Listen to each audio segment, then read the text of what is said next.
You ask Tiger to solve. This deals with linear equations with one unknown. The final result is c equals 1. Let's solve it step by step. Simplify the expression. Find the greatest common factor of the numerator and denominator.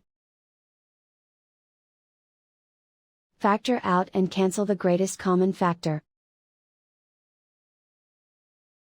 Simplify the fraction. Swap sides.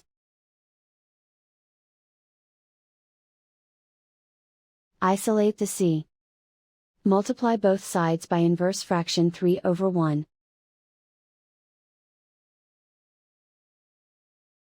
Group like terms.